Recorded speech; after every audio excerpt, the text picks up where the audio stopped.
Olá, estranho. Meu nome é Alice. Sou dona de uma pequena lanchonete, escondida em uma cidade, em algum lugar no meio do nada. O restaurante não tem muita ação além dos moradores da cidade e dos ocasionais visitantes de fora da cidade que passam em busca de uma refeição quente. Enquanto essas pessoas passam por aqui, eu gosto de me apresentar, levar comida para eles e depois sentar com eles e explicar um joguinho que gosto de jogar para passar o tempo aqui. Por algum contexto, herdei essa lanchonete dos meus pais e passei praticamente toda a minha vida nessa cidade, exceto as raras viagens e eventos próximos, mercados, feiras estaduais, etc. Mas essas são realmente reservadas apenas para ocasiões especiais. E eu não me importo com isso. Gosto da paz e tranquilidade que acompanham o meu estilo de vida.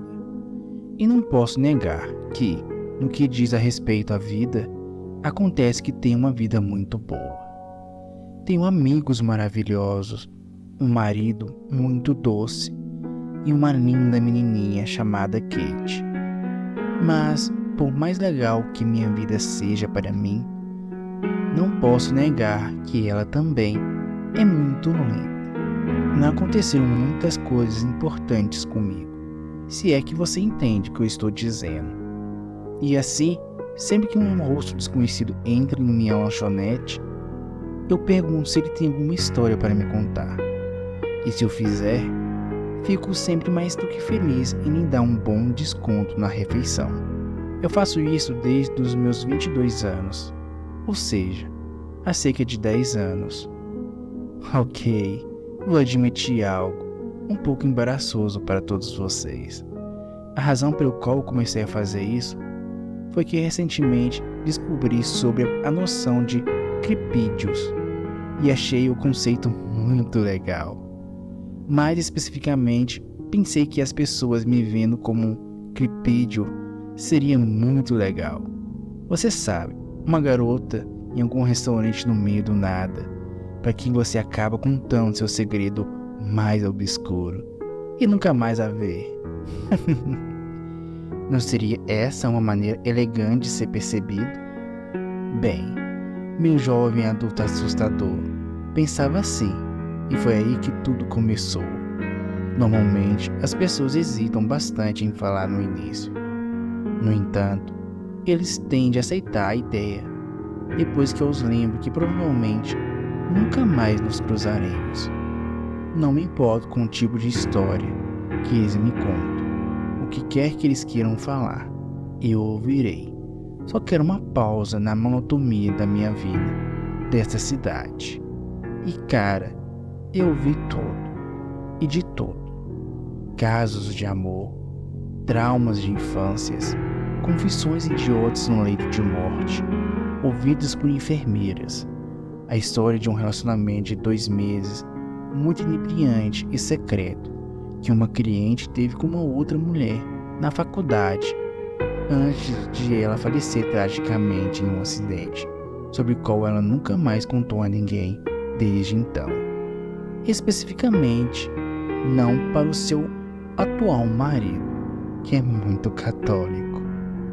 Mas, além de todo esse jazz, há um tipo de história que sempre ouço: horror, terror, sobrenatural.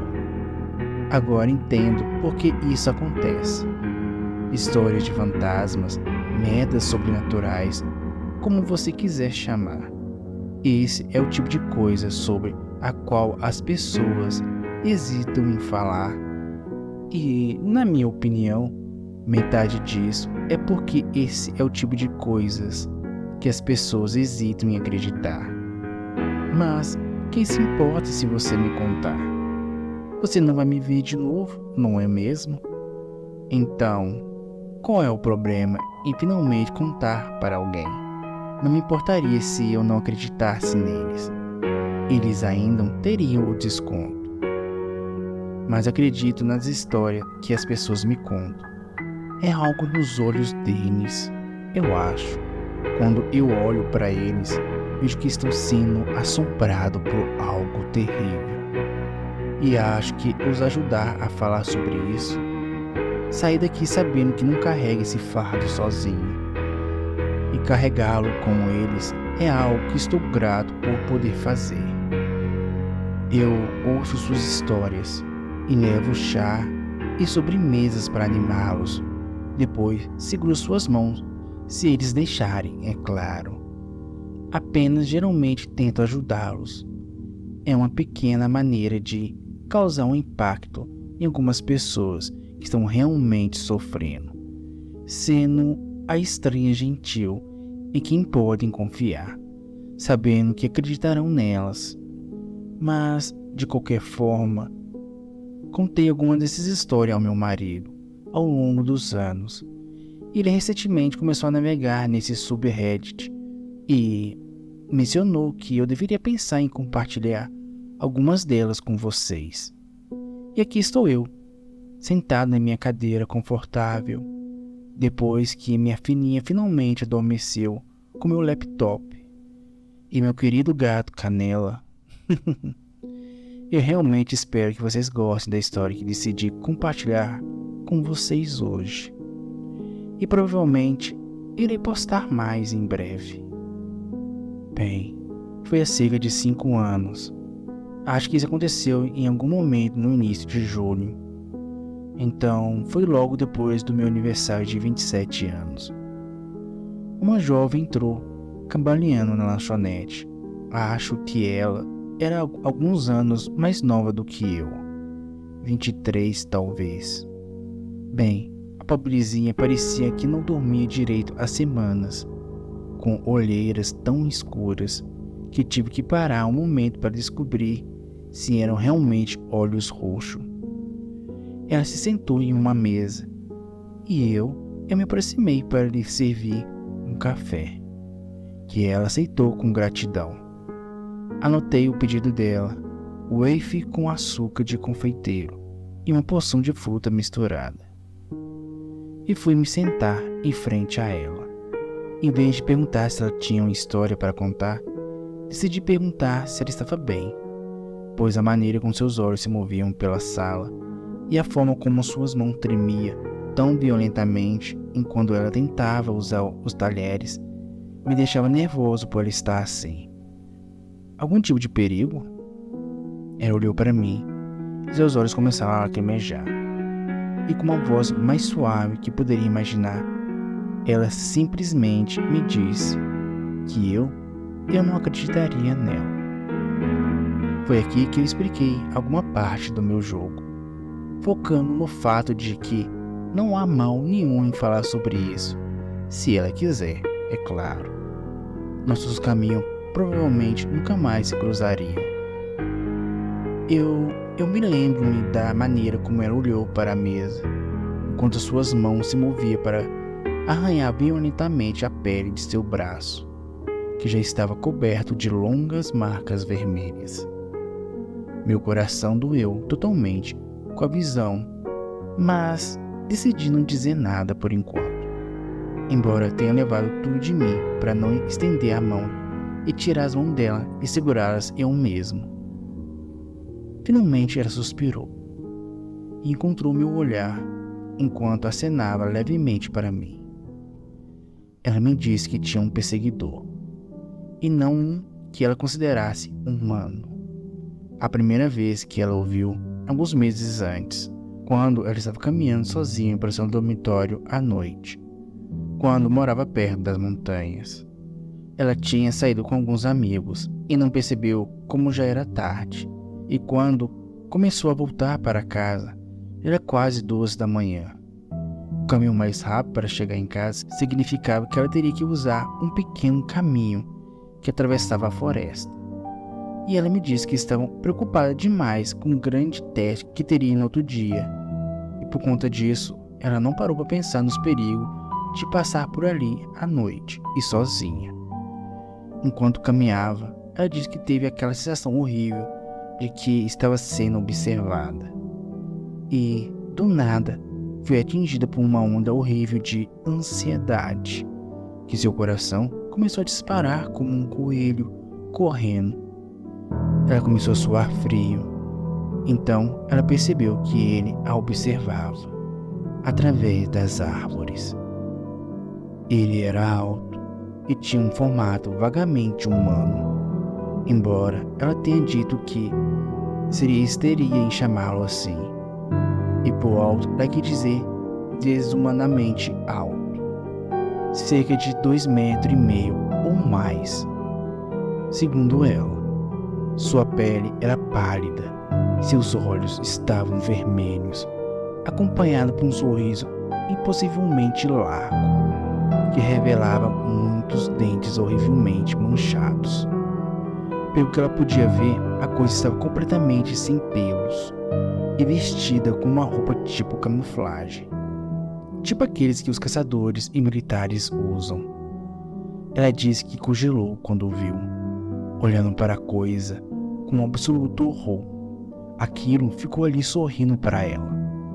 E por fim, ela se recuperou e saiu correndo. Mas a coisa não fez nenhum movimento para segui-la.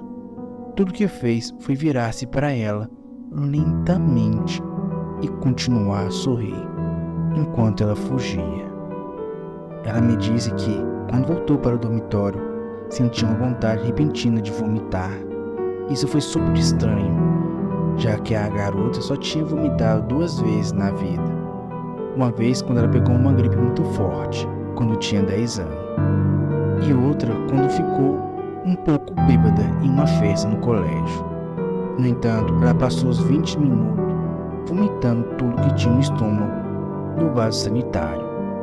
Sua colega de quarto entrou correndo e encontrou coberta de suor e soluçando violentamente enquanto vomitava sem motivo aparente.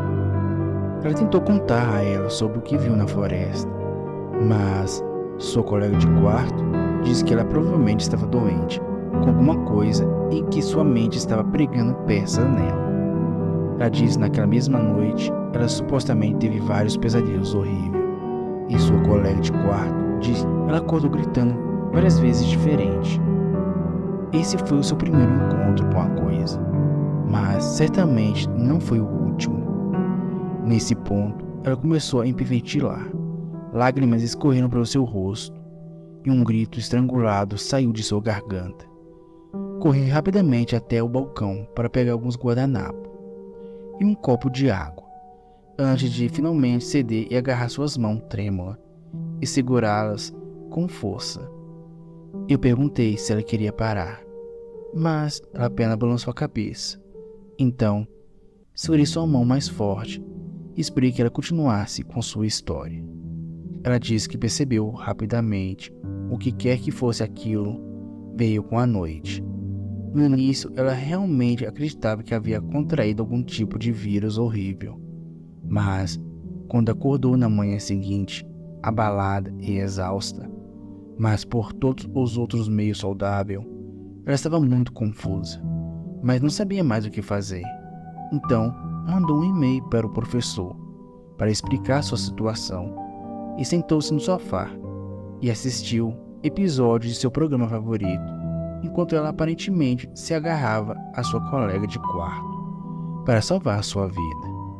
Isso foi até o anoitecer. Foi quando ela viu a coisa novamente. Desta vez, a coisa a observava na janela da sala. Em vez de congelar novamente, ela começou a gritar. E quando sua colega de quarto correu para ver o que havia de errado, ela olhou pela janela e ficou pálida, como um fantasma. Ela perguntou à colega de quarto se ela também estava vendo aquilo, e ela apenas sentiu antes de arrastá-la para fora da vista da coisa e chamar a polícia.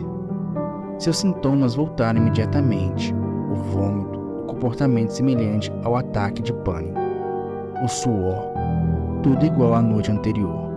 Por alguma razão, porém, sua colega de quarto não foi afetada do mesmo modo. Abalada, claro, mas sem doença, sem pesadelos, nada. assim como as poucas outras pessoas que viram também a coisa quando estava com ela, embora ninguém nunca tenha visto isto sem ela.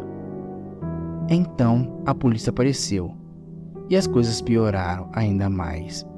Eles não conseguiram ignorar sua preocupação, mesmo no estado em que ela se encontrava. Sua colega de quarto, perfeitamente saudável, também tinha visto isso. Então eles começaram a investigar coisas.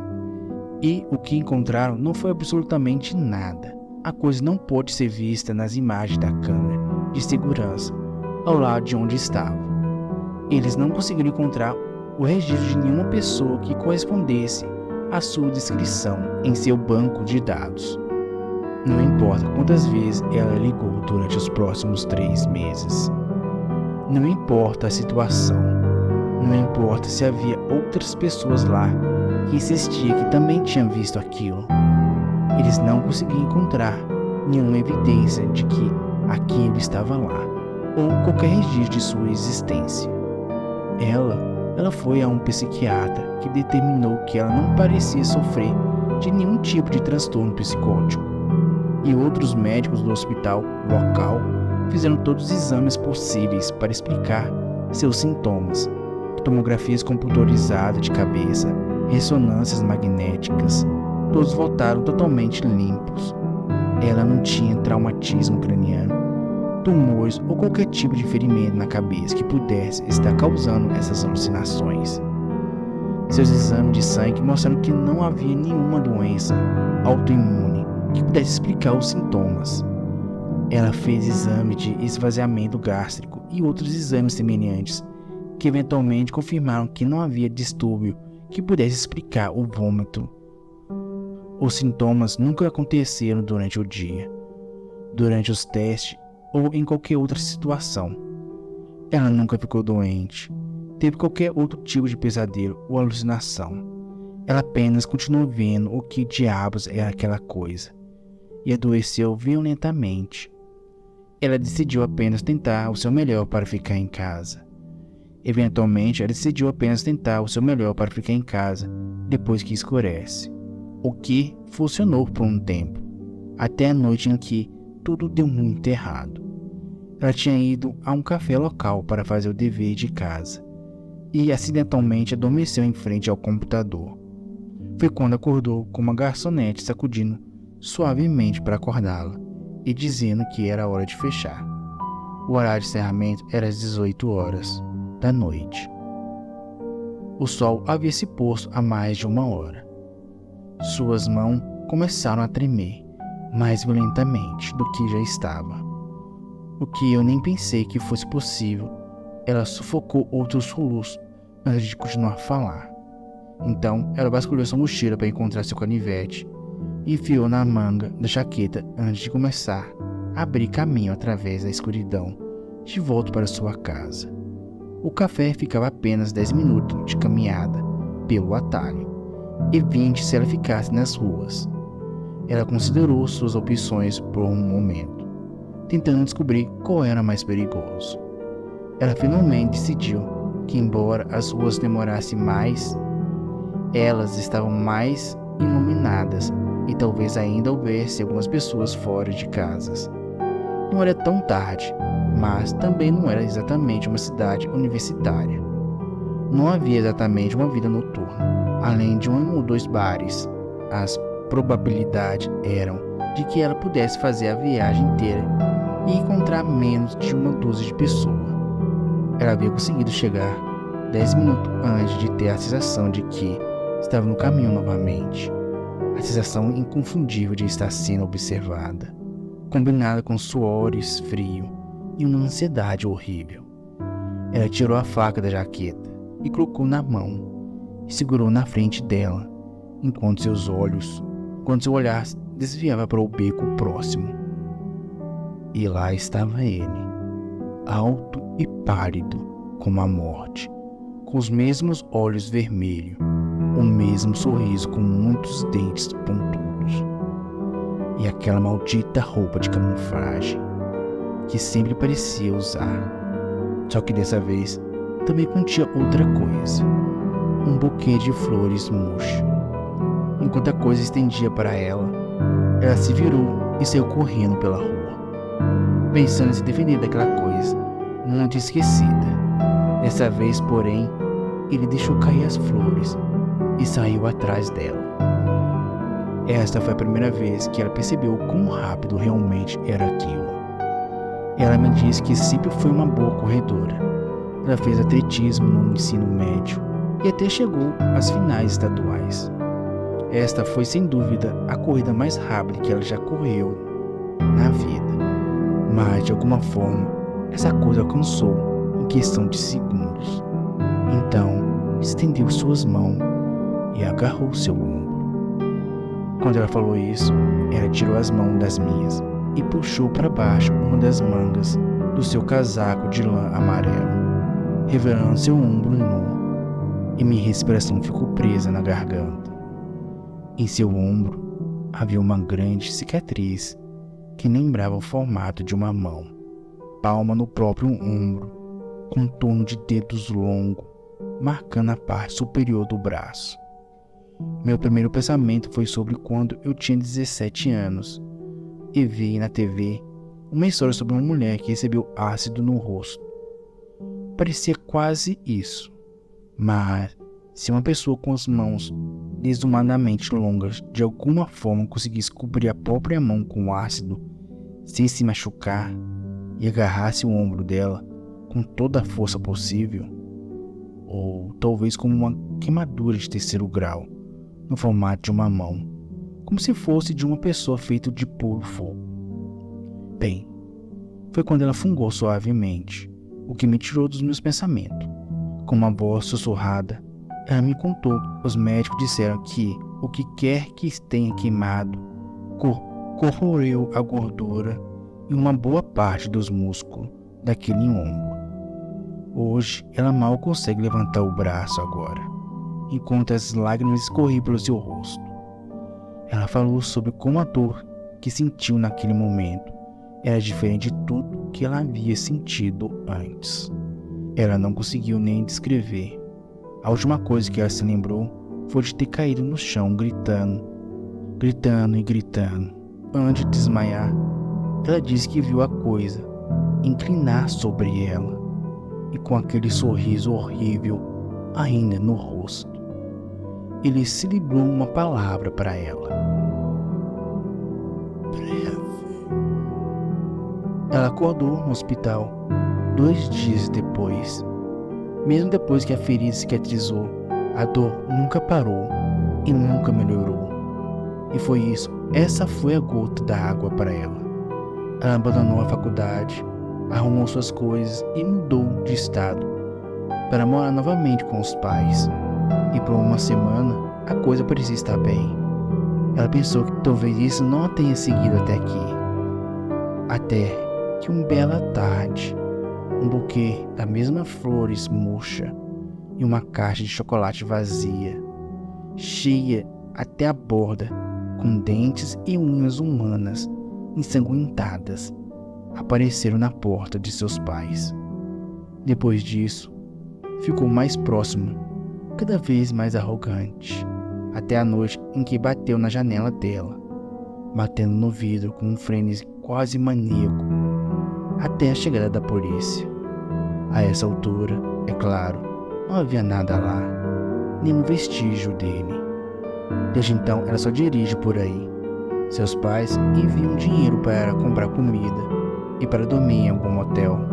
Ela imaginou que se demorasse uma semana para ir para outra cidade e saísse à noite, então talvez ela pudesse se manter à frente daquilo, se continuasse andando.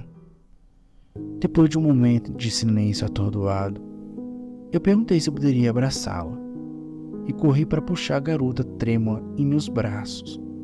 Assim que recebi um aceno de aprovação, passei meia hora seguinte acariciando suavemente seus cabelos, enquanto ela soluçava em minha camisa. Eu queria tanto ajudar aquela pobre garota, mas no fundo, nós duas sabíamos que não havia nada que eu pudesse fazer para mantê-la segura. Mas eu disse a ela que a refeição era por minha conta e levei ela para minha casa. Afinal, ainda estava claro. Então, achei que era seguro. Deixei que ela tomasse um belo banho demorado. Ajudei a enfaixar seus braços e preparei um jantar para ela. E apresentei ao meu gato. Então, cortei algumas frutas e coloquei em uma vasilha de Tupperware, junto com alguns biscoitos. E dei a ela instruções para chegar a um hotel mais próximo. Depois disso, eu não vi mais ela. Sabe, eu ainda penso naquela garota o tempo todo. Já se passou meia década e não ouvi nada sobre ela desde então. Eu não sei se ela foi morta por aquela coisa ou se conseguiu fugir, mas ainda rezo todas as noites para que um dia desse ela volte ao meu restaurante e me conte a história de como ela derrotou aquilo. Então irei servir o waffle coberto com muito açúcar de confeiteiro e acompanhamentos de frutas.